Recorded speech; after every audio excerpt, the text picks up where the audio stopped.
Muy buenos días, amados. Dios les bendiga en esta mañana. Les adoramos en el poderoso nombre del Señor y Salvador Jesús. Dando las gracias por esta nueva jornada. Estamos a día martes ya, martes 6 de febrero.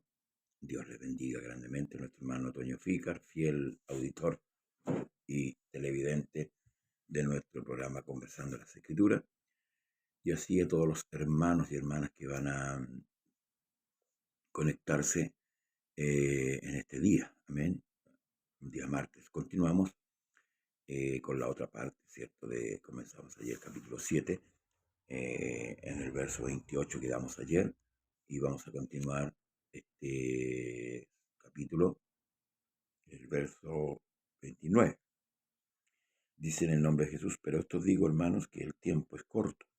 Resta pues que los que tienen esposas sean como si no la tuviesen, y los que lloran como si no llorasen, y los que se alegran como si no se alegrasen, y los que compran como si no poseyesen, y los que disfrutan de este mundo como si no lo disfrutasen, porque la apariencia de este mundo se pasa. Quisiera pues que estuvieseis sin congoja. El soltero tiene cuidado de las cosas del Señor, de cómo agradar al Señor, pero el casado tiene cuidado de las cosas del mundo, de cómo agradar a su mujer. Hay asimismo diferencia entre la casada y la doncella. La doncella tiene cuidado de las cosas del Señor, para ser santa así en cuerpo como en espíritu. Pero la casada tiene cuidado de las cosas del mundo, de cómo agradar a su marido. Esto digo para vuestro provecho, no para tenderos lazos, sino para lo honesto y decente, y para que sin impedimento os acerquéis al Señor. Dios bendiga a nuestra hermana Laura Sáez, del lugar de Semillero. ¿Amén? Pero el que esté firme en su corazón sin tener necesidad, sino que es dueño de su propia voluntad y ha resuelto en su corazón guardar a su hija virgen, bien hace. De manera que el que la da en casamiento hace bien, y el que no la da en casamiento hace mejor. La mujer casada está ligada por la ley mientras su marido vive, pero si su marido muriere, libre es para casarse con quien quiera, con tal que sea en el Señor. En mi juicio, más dichosa sería si se quedase así. Y pienso que también yo tengo el Espíritu de Dios. Si analizamos en profundidad, hermanos, el pensamiento del apóstol Pablo, ¿verdad? Podemos llegar a la conclusión que estando solo, o sea, que él piensa, estando solo, soltero, ¿cierto? Podemos servir mejor al Señor. ¿Por qué razón? Lo dijo en versículos antes. El casado tiene que tener cuidado de las cosas del mundo y de agradar a quién, a su esposa. El hombre casado, ¿cierto?, tiene responsabilidades, ¿verdad? Asume responsabilidades, asume preocupaciones. Entonces entra en este plano, ¿verdad?, de, por supuesto, proveer el mantenimiento, ¿verdad? Trabajar, tener un trabajo para proveer, agradar a su esposa, por lo que veníamos diciendo un poquito los versículos antes, y agradar al Señor. Lógico. Un hombre casado, ¿cierto?, que dice servir al Señor, o viceversa, no va a dejar de lado, ¿cierto? Porque muchos malinterpretan ese texto que Jesús dice que el que no aborrece padre, madre, esposa, hijo, y aún su propia vida, no puede ser mi discípulo. Entonces muchos los primeros años dejaron sus casas, su familia, y abandonadas, y se fueron supuestamente a servir al Señor, pero dejando botado, ¿cierto?, por ignorancia, la familia, a total abandono. Pablo corrige este asunto, o sea, o lo interpreta bien, diciendo que el marido es la cabeza de la mujer, es el sustentador, es el cuidador, el guardador. Entonces, un hombre no puede desentenderse. Hoy día los maridos se separan y abandonan como que sin nada, como, perdón la expresión, como quien abandona a un animal. Pero lo que Pablo enseña aquí por el Espíritu de Dios es permanecer, permanecer. Eso, y al soltero no, porque el soltero tiene cuidado del Señor, de las cosas del Señor, porque no tiene la responsabilidad, no tiene el apremio, ¿cierto?, de tener que trabajar para sustentar su familia, sino que si trabaja, trabaja para él. Ahora si tiene padres, por supuesto, hay que honrarlo. Si está en una casa todavía hay que honrarlo. Siempre hay que honrarlo. A los padres, por supuesto. Entonces, en este plano, Pablo siempre, hermanos, interpreta de cómo servimos a Dios, de tener la libertad suficiente para poder servir al Señor, para poder, hermanos, agradar a Dios. Este es el plano que Pablo está expresando. A la vez toca, ¿cierto?, este punto neurálgico del divorcio. No acepta, en cierto modo, ¿verdad? Y si se da el divorcio, advierte que hay que quedarse así, tal como está. Hoy día no, hoy día los hombres justifican de una u otra manera la parte sexual, la parte de que el hombre no es bueno que el hombre esté solo, y en determinado tiempo buscan otra pareja, como se dice hoy día en el mundo, y empiezan a convivir. O otros tienen una pareja así, como ellos dicen por fuera. Esta es la costumbre del mundo. Estoy hablando de la iglesia. La iglesia no se dan estas cosas, no deberían darse. Y de vez en cuando se juntan, ¿cierto?, para tener relaciones y viven una vida libertina, sin compromisos. ¿No? El hombre no asume el compromiso de la mujer y la mujer no asume el compromiso del hombre. Y lo único que desean es saciar el placer sexual. Eso no es el matrimonio. Eso no es lo que Dios quiso para el matrimonio. Entonces, por eso que Pablo hace hincapié, ¿verdad?, siempre con respecto a en qué condición yo debo servir al Señor. Un hombre que es casado tiene menos libertad que el soltero. Y por eso que Pablo por ahí dice, bueno, les desea quedarse como yo. Pablo enviudó y no se volvió a casar, tenía el don de continencia. Por tanto, hermanos, él servía al Señor. Ahora la pregunta es, ¿quién le dio el don de continencia? Porque a veces decimos, no, pero es que yo no tengo el don de continencia. Pregúntese usted quién le dio ese don de continencia. Fue Dios. Entonces también se lo puede dar a usted, también se lo puede dar a mí. Ahora todo esto es por amor a Dios, por amor al servicio, por amor a la obra. Amén. Y para no dar lugar a un escándalo. Usted sabe que hay una nube de testigos alrededor que nos está observando cómo actuamos. Entonces, cuando Pablo habla de que él nos quiere evitar esta aflicción, la aflicción de la carne, dice, más también si te casas no pecas, y si la doncella se casa no peca, pero los tales tendrán la aflicción de la carne. ¿Mm? Y yo lo quisiera evitar.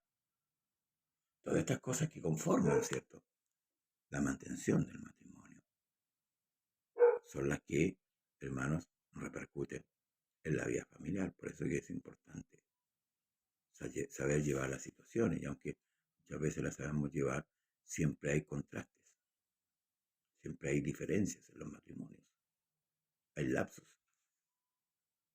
que se suscitan diferencias, pleitos, por llegar a acuerdos. Ahora sí, si los dos tuvieran el mismo pensamiento, y por eso que es importante no unirse en yugo desigual, y esto es lo que habla también el apóstol Pablo, no unirse en yugos desiguales, sería otra cosa. Para el casado resultaría un poco más fácil servir al Señor, así como por el soltero. Entonces, hermanos amados, el fin de esto, la finalidad, es cómo usted y yo, ya sea como casado o como soltero, servimos a Dios. Ese es el fin. ¿Cómo obedecemos nosotros, hermanos amados, a la palabra de Dios? Ciertamente, por eso que cuando nosotros nos arrepentimos, Dios deposita su Espíritu Santo en nosotros para darnos la sabiduría,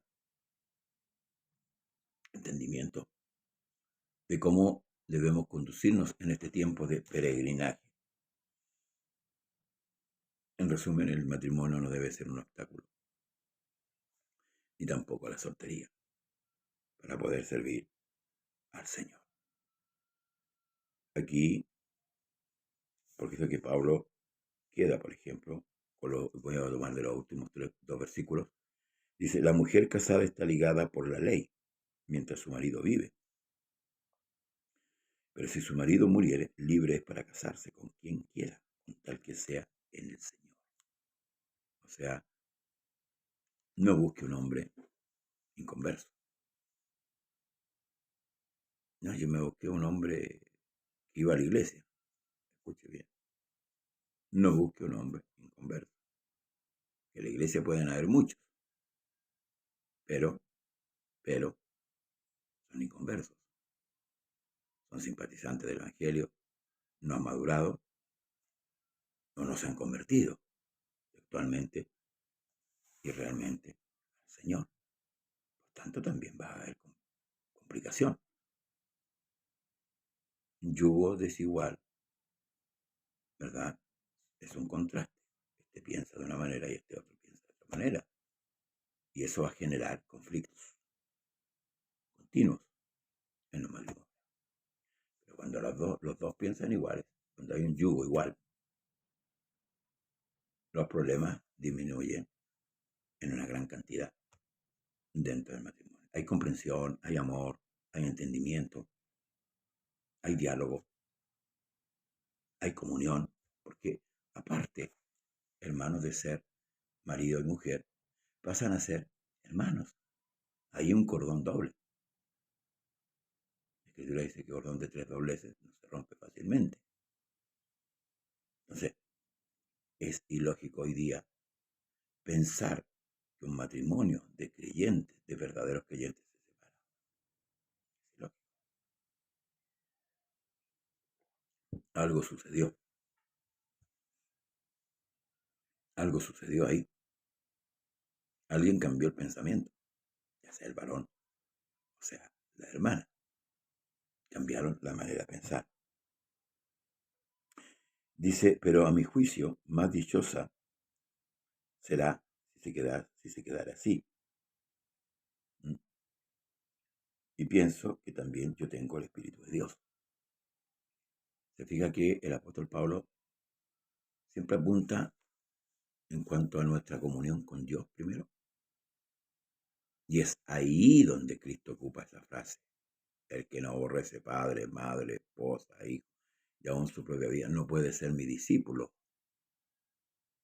Ahí es donde está contemplado lo que el apóstol Pablo está diciendo con respecto a la comunión que yo tengo con Dios.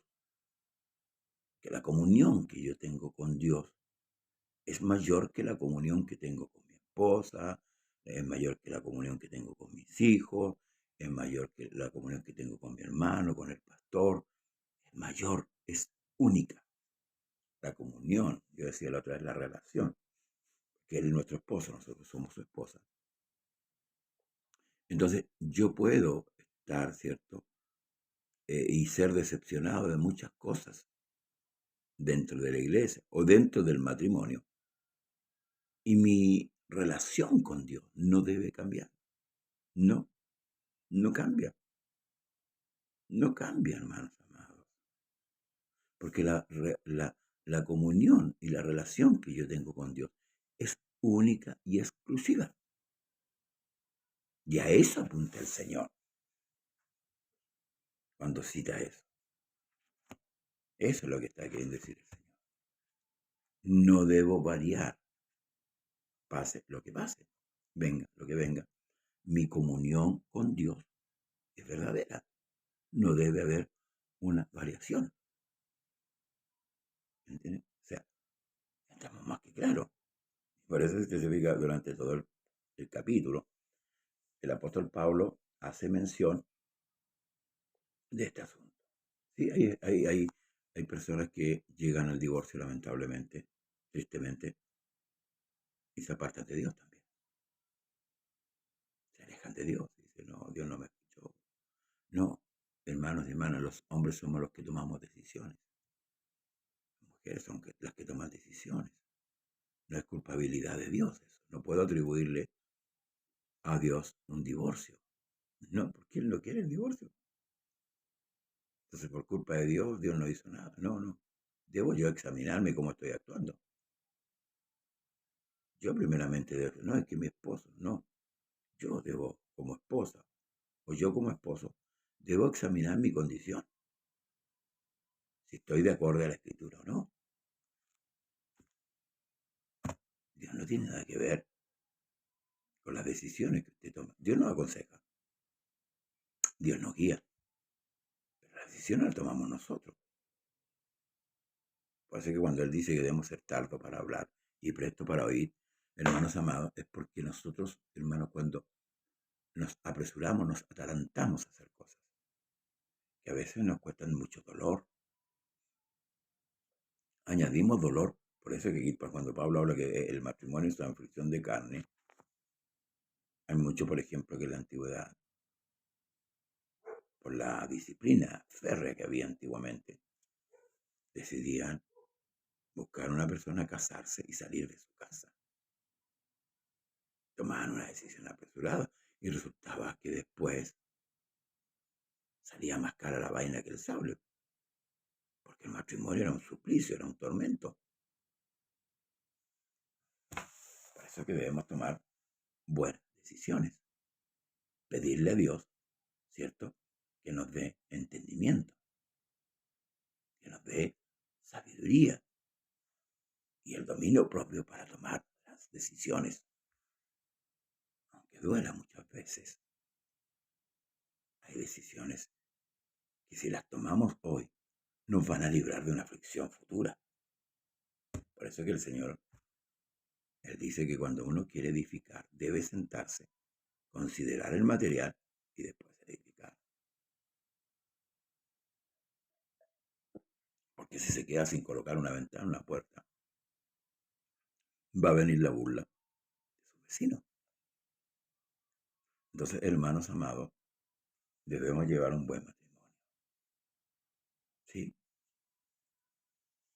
Y para los jóvenes, aunque sé que muchos jóvenes no ven este programa, porque el joven hoy día está, como se dice vulgarmente, en otra. Y yo estoy hablando del joven de la iglesia. Muchos jóvenes hoy día están en otra. Están probando un evangelio muy superficial. Y Dios bendiga a esos jóvenes entregados realmente, de verdad, de corazón. Que no hay que entretenerlos para mantenerlos en el evangelio. Que no hay que brindarles las cosas mundanales para mantenerlo ahí, ¿no? Que se mantienen ahí porque han llegado a entender la gracia de la salvación. Entonces, hermanos amados, debemos meditar. El matrimonio es lindo. Sí, hay que saberlo llevar. Y el único que nos puede aconsejar con respecto a esto es el Señor. El Salmo 127 dice, si el Señor no edificare la casa, en vano se afanan los que la edifican. Paréntesis. Volviendo un poquito atrás. Cuando se suscitan los problemas, las dificultades, y está, hermanos, está el ánimo de solucionarlo, es ahí donde está detrás, hermanos amados, la convicción que Dios da. porque problemas se van a suscitar, pero es como dije antes, cómo confrontamos esta situación. La escritura tiene la salida. Siempre Dios da la salida. Fíjese que lo más, y con esto voy concluyendo, lo más difícil era el pecado. Y Dios le dio solución al pecado. ¿Sí? A través de la muerte, pagó el pecado, pagó la deuda. Se acabó. Se acabó. Era lo más difícil. La gente dice, todo tiene solución, menos la muerte. Eso lo dice la gente. Pero Cristo dijo algo contrario. El que cree en mí, aunque esté muerto, vivirá. Y aunque un día llegaremos a la muerte, si el Señor no viene a arrebatarnos antes. Pero sabe la importancia y el trasfondo de esto. Es que habrá resurrección. Es que volveremos a la vida. Volveremos a abrir nuestros ojos. Con la diferencia que ya no habrá pecado.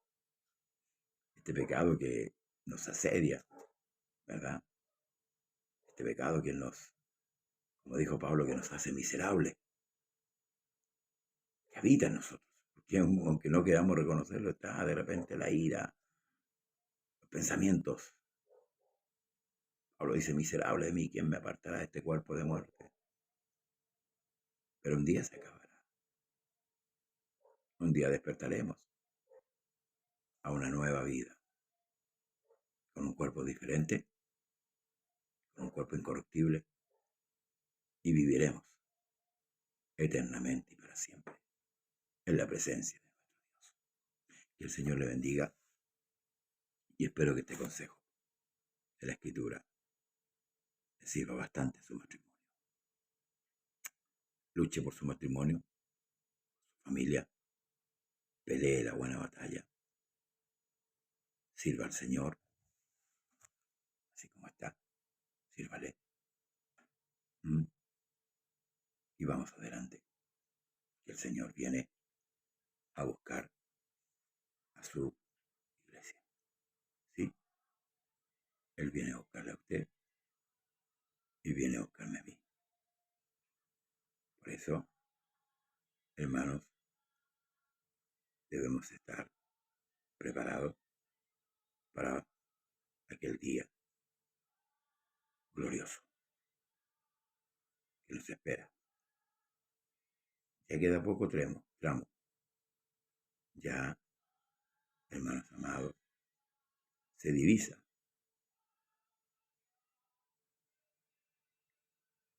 en las alturas y en el tiempo que Jesús viene. Vamos a colocar una alabanza para despedirnos en este día y que sea una jornada plena y llena de Cristo. Comparta este video. Si tiene alguna pregunta, hágala.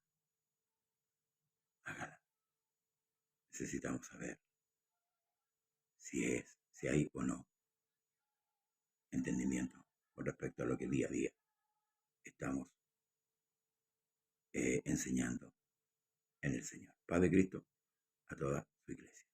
Bendiciones. Hasta mañana, si Dios así lo permite. Amén.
está ese pueblo bullicioso? ¿Dónde está que no se ve a nadie ya? Alguien con voz de lamento les dirá en ese momento: aquel pueblo ya